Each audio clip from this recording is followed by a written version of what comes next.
Okay, first off, thank you to Jessica Craven for alerting me to this story I'm about to talk about. It is not being widely covered in the press at all, and that's because Donald Trump was hoping to sneak this in under the radar. Donald Trump has quietly put a Texas wealth manager with no conservation experience in charge of all of our national parks and wildlife refuges. This is a bad scene. I don't say that just as a permaculturist who cares very much about conservation and protecting our shared public lands, our wild spaces. In permaculture, we call those our zone 4s and 5s. I don't just say it's a bad deal because my kid works in fish and wildlife, and we've already seen Elon Musk and Donald Trump basically destroy her entire career field by firing 150,000 federal workers and reducing those departments down to basically non-functional status. I cannot emphasize this enough. Our federal lands, our national parks, that belongs to all of us. That is our shared heritage. It is the true wealth of this nation. And we have seen the Trump regime and Republicans in Congress, like Senator Mike Lee from Utah, repeatedly try to exploit that land that belongs to all of us, exploit vulnerable ecosystems so that private corporations can make a profit.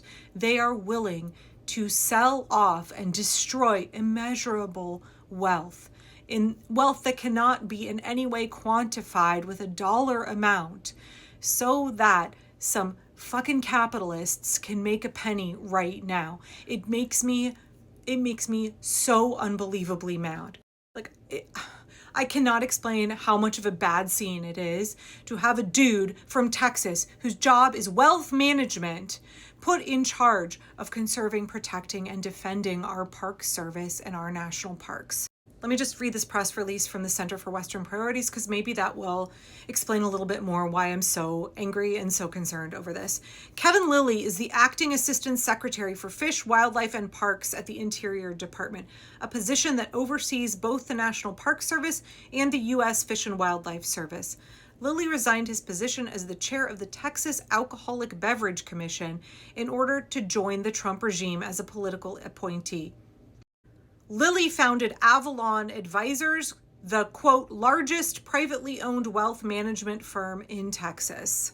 The top positions overseeing national parks are by law jobs that require Senate confirmation, but Trump hasn't nominated a Park Services director or an assistant secretary for fish, parks, and wildlife.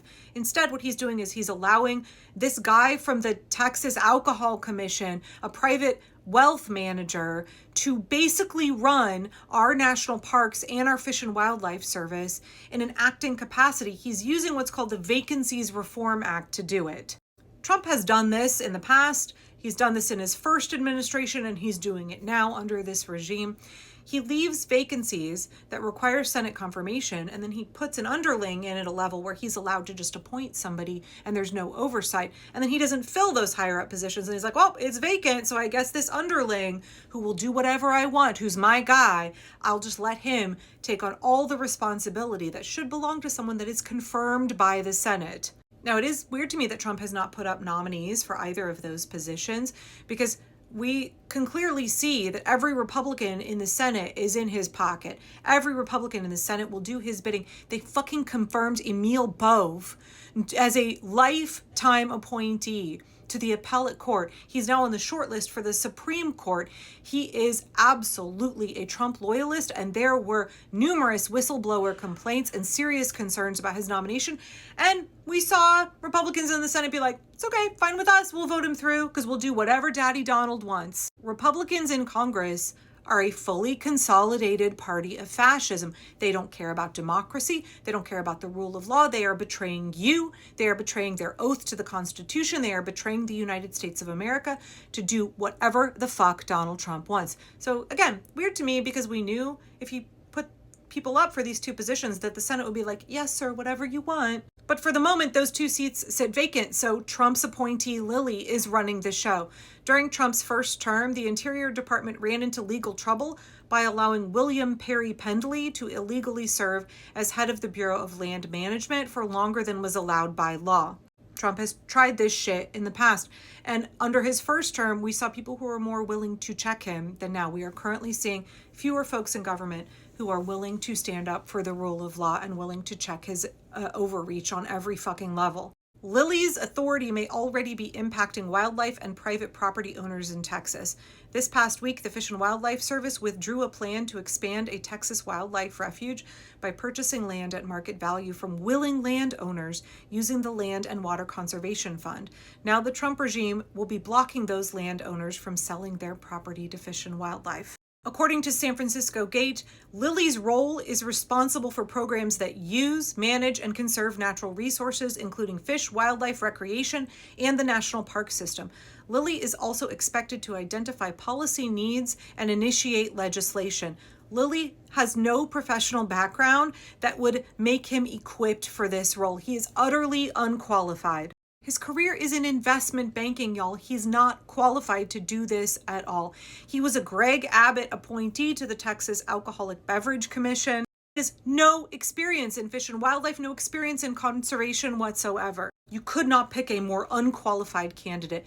No education, no job experience whatsoever in any way that is related to the position he is now holding. The previous Assistant Secretary for Fish, Wildlife, and Parks under Biden was Shannon Estenos, who had 24 years of experience working on conservation.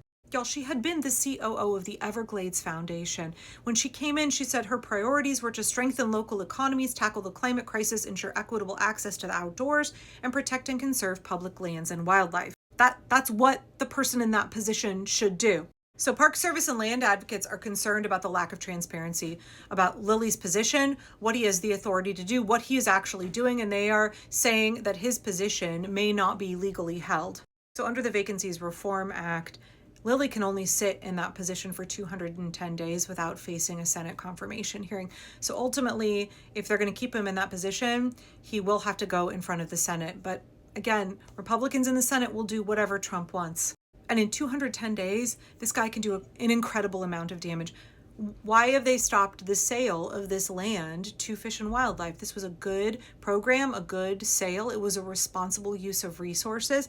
Resources were already allocated for this purpose. When we see a guy who is a Trump loyalist, and we know that Trump has been making sure he pads out all of the federal government with loyalists who will do whatever he wants.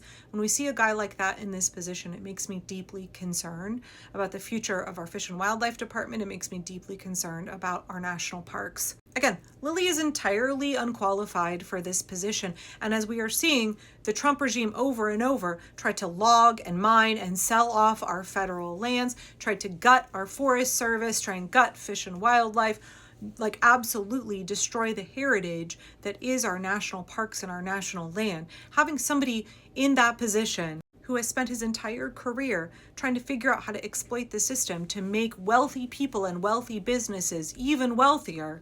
He just sees dollar signs. He just sees exploiting the land and people under a capitalist system in order to profit those who are already wealthy. Like, that guy is now in charge of the land that belongs to all of us. Do you see why I'm concerned? Do you see why I'm pissed off? Do you see why I think this is a really, really bad scene?